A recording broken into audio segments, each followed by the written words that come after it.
Okay, Ford Mondeo, 6-speed manual, 0 to 60 tests.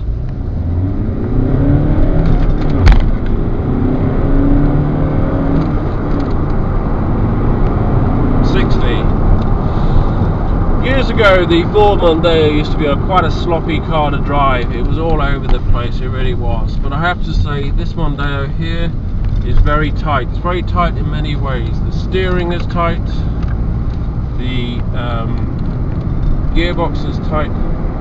It's a very smooth car. The Mondeo has certainly improved drastically over the years. Now, I give the car a bit of a wiggle test. It is a bit rocky, but this isn't the sports version. It's a comfortable car, great driving position. Steering's very responsive. There's no lag in the wheels at all. I turn the steering wheel and we start steering immediately. There's no gap of a few millimeters or centimeters that you get with so many cars, including brand new Mercedes.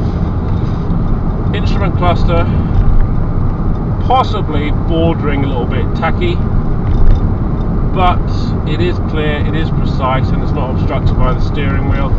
Center console, quite appealing aesthetically, same thing, bordering a little bit tacky.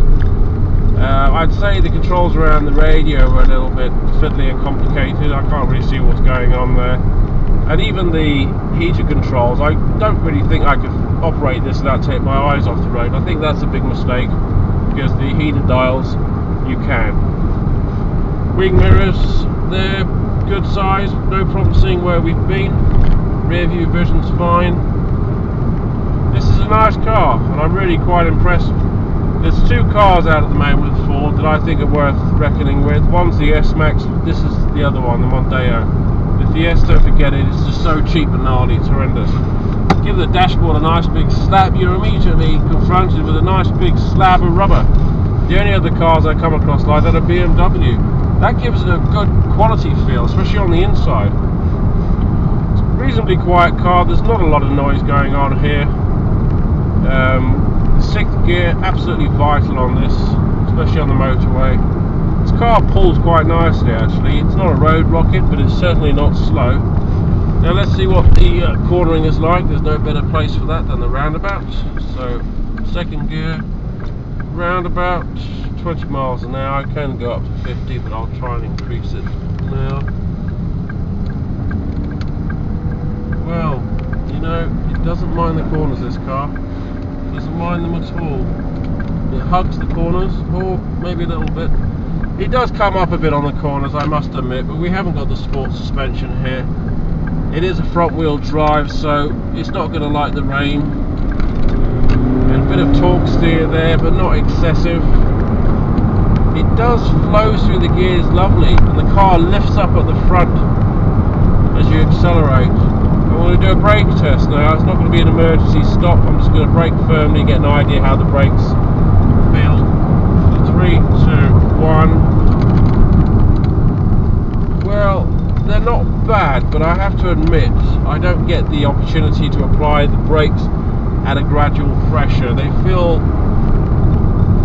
a bit hard, to be fair. With drum brakes, it's very much like putting your foot up against a wall. You're either on or you're off, and it's not far behind this. I mean, I know this car isn't drum brakes, but it feels like it is drum brakes. So the brakes aren't fantastic.